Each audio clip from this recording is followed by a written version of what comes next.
Hello everyone, कैसे हैं आप सब। आज हम बात करने वाले हैं अनुपम रसायन की, जो अपने 760 करोड़ के आईपीओ के साथ मार्केट में धमाका करने वाली है। और अपने आज के इस वीडियो में हम इस कंपनी की डिटेल एनालिसिस करने वाले हैं, जिससे आप दोस्ती कर पाओ, आईपीओ का बेनिफिट ले पाओ और होल्ड करके रखना है या नहीं रखना है, इन सारी बातों को डिटेल में समझ पाओ। तो वीडियो को कुछ पार्ट में डिवाइड किया है जिससे दोस्ती कर पाओगे आप। तो सबसे पहले कंपनी के ऊपर बात करेंगे, उसके बाद कंपनी के फाइनेंशियल को देखेंगे, उसके बाद आईपीओ से रिलेटेड, और लास्ट में करेंगे कंपनी के स्ट्रेंथ और वीकनेस को। स्ट्रेंथ और वीकनेस से ही तो फायदा मिलेगा। तो चलिए शुरू करते हैं। मैं मुकुल अग्रवाल आपका आप ही के यूट्यूब चैनल में स्वागत करता हूं। चैनल को जल्दी से सब्सक्राइब कर लीजिएगा, क्योंकि रात के 10:30 बजे हम देते हैं 2 से 3 ट्रेड, जहां आप पैसे कमा सको। और स्टॉक मार्केट की सारी ब्रेकिंग न्यूज के लिए ट्विटर और टेलीग्राम से जुड़े रहिए। और साथ में मैंने आप लोगों को 5 मिनट की ट्रेडिंग की स्ट्रेटजी दी है, उसको देखिए, पैसे कमाइए, जिसमें BML PL दोनों ने पैसा दिया है। तो अगर आप खुद से फॉलो करके पैसे आराम से कमा सकेंगे। आप लोग कहते हैं आईपीओ अलॉट नहीं होता है, तो आईपीओ अलॉट कैसे करें, उसके लिए ये वीडियो मैंने बनाई है, ज़रूर देख लीजिएगा। लेकिन उसके साथ एज अ वार्निंग के तौर पे हमेशा एक वीडियो मैंने एक लाइब्रेरी में रखने लायक बनाई है कि कैसे आईपीओ में ऑपरेटर रिटेल वालों को काट देते हैं, क्योंकि रिटेल वाले मुनाफा बुक नहीं कर पाते। उसके लिए ये वीडियो देख लीजिएगा, क्योंकि ये 2 वीडियो जब भी देखिएगा आपको बहुत हेल्प होने वाली है।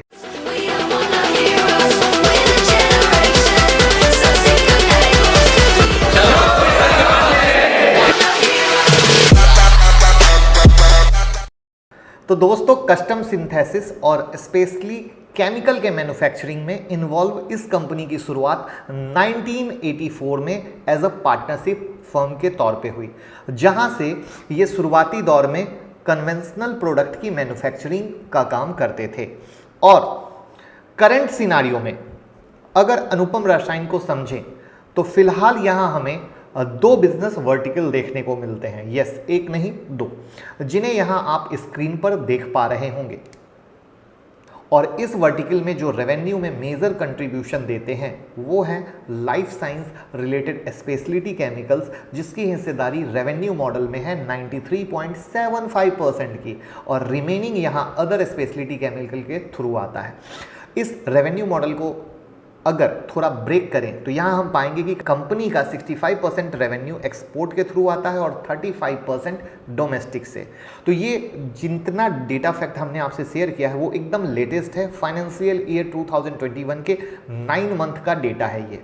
अब अगर आगे बढ़ते हुए कंपनी के वर्किंग मॉडल को डेप्थ में समझें तो कंपनी का की फोकस कस्टम सिंथेसिस और मैन्युफैक्चरिंग में है, जिसके लिए ये फ्लो केमिस्ट्री और फोटो केमिस्ट्री जैसे प्रोसेस टेक्नोलॉजी का यूज़ करते हैं। इसके अलावा ये अपने इंजीनियरिंग कैपेबिलिटी के साथ साथ रिसर्च और डेवलपमेंट पे भी फुल्ली फोकस्ड रहते हैं, जिससे कि अपने कस्टमर को कॉम्प्लेक्स और multi step synthesis project timely deliver कर सकें। तो दोस्तों, ये था कंपनी का परिचय। दोस्ती से आप समझ गए होंगे कंपनी काम अच्छे तरीके से कर रही है। तो क्या आप इस कंपनी के रीच और इनके की रिलेशन को जानना नहीं चाहेंगे? तो चलिए उसको जानते हैं। तो Syngenta Asia Pacific limited, Sumitomo chemical company limited और यूपीएल जैसे कुछ चुनिंदा और बड़े एमएनसी के साथ इनके काफ़ी स्ट्रांग रिलेशन है, और इन्हीं रिलेशन की वजह से अनुपम रसायन यूएस, यूरोप और जापान जैसे देशों में अपना ग्लोबल रीच बढ़ाने में सफल हुआ है। इन बातों को अगर हम एक लाइन में कहें तो कंपनी अपने मैन्युफैक्चर्ड प्रोडक्ट 53 डोमेस्टिक और इंटरनेशनल कस्टमर को सप्लाई करती है, जिनमें से 17 को केवल मल्टीनेशनल कंपनीज हैं। और इन सब बातों को मद्देनज़र रखते हुए भारत सरकार ने इन्हें 3 स्टार एक्सपोर्ट हाउस के तर्ज पर रिकॉग्नाइज्ड किया है। तो अब भैया, जब रीच बढ़ रही है तो डिमांड का पूरा करना बंदोबस्त चाहिए, है कि नहीं? और बंदोबस्त है क्योंकि कंपनी के पास 6 मैन्युफैक्चरिंग फैसिलिटी है। अब यहाँ तक की पिक्चर अगर आपको क्लियर हो गई हो तो फटाफट लाइक का बटन तो ज़रूर दबा दीजिएगा मेरे भाई, जिससे हमें ये पता चल सके हम सही दिशा में जा रहे हैं। आगे बढ़ते हैं, अब कंपनी के फाइनेंशियल को समझते हैं। और अगर गौर करें तो कंपनी के रेवेन्यू और प्रॉफिट में लगातार आपको ग्रोथ देखा गया है, और मार्च 2020 से लेकर दिसंबर 2020 तक इन्होंने 563.16 करोड़ के टर्नओवर पे 48.09 करोड़ का मुनाफा कमाया है। अब जैसा कि ये कंपनी एसेंशियल कमोडिटी में डील करती है, ऐसे में कोविड पेंडेमिक की वजह से इनके ऑपरेशन पे कोई खासा असर नहीं पड़ा था। साथ ही अच्छे फाइनेंशियल नंबर के पीछे की एक और वजह है, वो है बीते 3 सालों से जो इन्होंने 800 करोड़ का कैपिटल एक्सपेंडिचर अपनी कैपेसिटी को एक्सपेंड करने में किया था, उसका सीधा फायदा हमें इनके 24.29% के CGAR के थ्रू दिखता है और मैनेजमेंट आगे भी इस ट्रेंड को कंटिन्यू करने की पूरी उम्मीद में है।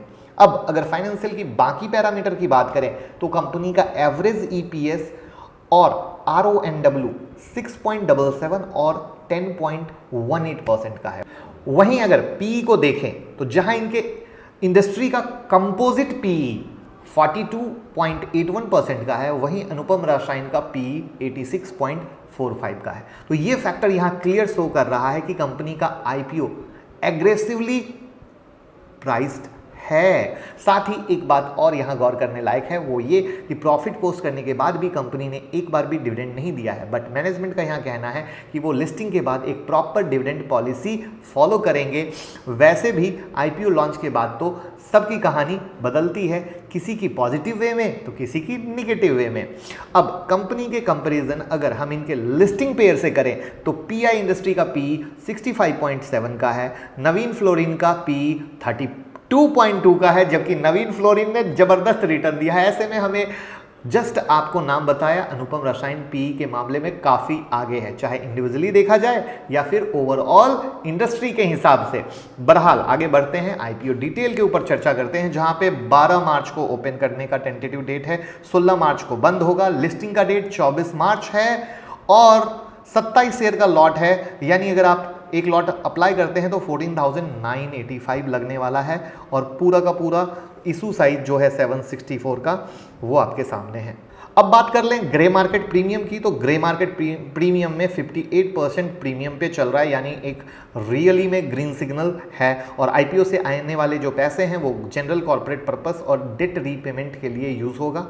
आपको बता दो फिलहाल कंपनी के ऊपर 814.48 करोड़ का डेट है, जिसमें से एटलीस्ट 556 करोड़ का डेट ये यहाँ से प्रोसीड के थ्रू पे कर सकते हैं।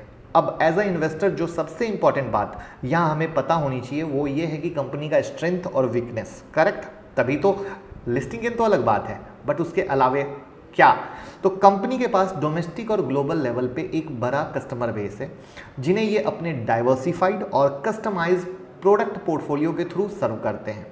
साथ ही कंपनी के पास इन हाउस R&D टीम भी है जो इनके प्रोडक्ट को बाकियों से कुछ खास और इनोवेटिव बनाती है और कंपनी के फाइनेंशियल ट्रैक रिकॉर्ड भी यहाँ कांस्टेंट हैं, जो कि एक पॉजिटिव फैक्टर है। ये तो हो गई अच्छी बात। अब कर लेते हैं बुरी बात।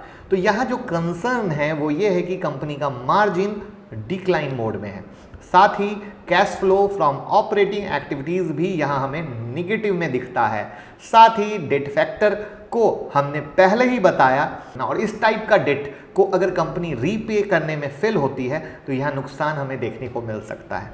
इसके अलावा कंपनी के मैन्युफैक्चरिंग फैसिलिटी जो ऑपरेट हो रहे हैं वो वैसे इंडस्ट्रियल लैंड हैं जो कि इन्हें लीज में मिले हैं, साथ ही इनका कॉर्पोरेट ऑफिस भी एक लीज्ड प्रीमाइज है और ऐसे में अगर ये कोई भी तरह के टर्म कंडीशन को पूरा करने में फेल होते हैं तो कंपनी पे नेगेटिव इम्पैक्ट आएगा, क्योंकि यहाँ इन लीज एग्रीमेंट के रिन्यूअल की कोई एश्योरेंस नहीं होती है। साथ ही PE फैक्टर जो हम ऑलरेडी डिस्कस कर चुके हैं। तो देखा आपने, जहां कंपनी के साथ साथ कुछ पॉजिटिव पॉइंट भी जुड़े हुए हैं वहीं पर निगेटिव पॉइंट भी जुड़े हुए हैं। तो अब आप बताएं आपकी क्या है राय, क्योंकि मैंने कंपनी की सारी राम कहानी आपके साथ रख दी है और मुझे नहीं लगता है कि कोई भी पॉइंट छूटा है, लेकिन अगर आपको लगता है तो प्लीज़ कमेंट बॉक्स में ज़रूर बताइएगा, जिससे हम अगली बार आपके साथ डिस्कस कर सकेंगे। क्योंकि आपको पता होगा कि जब भी कोई IPO आता है उसको हम डिस्कस मोड में रखते हैं एज एन एजुकेशन के तौर पे, और इसको मैं अप्लाई करूँगा या नहीं करूँगा ये वीडियो हम बनाएंगे 13 तारीख को, 13 मार्च को, जिस दिन ओपन होगा उसके अगले दिन। इससे पहले भी जब भी IPO चाहे MTR का हो, इजी ट्रिप का हो, जो भी वीडियो है हम अप्लाई कर रहे हैं नहीं कर रहे हैं उसकी वीडियो मैं हमेशा बनाता हूँ।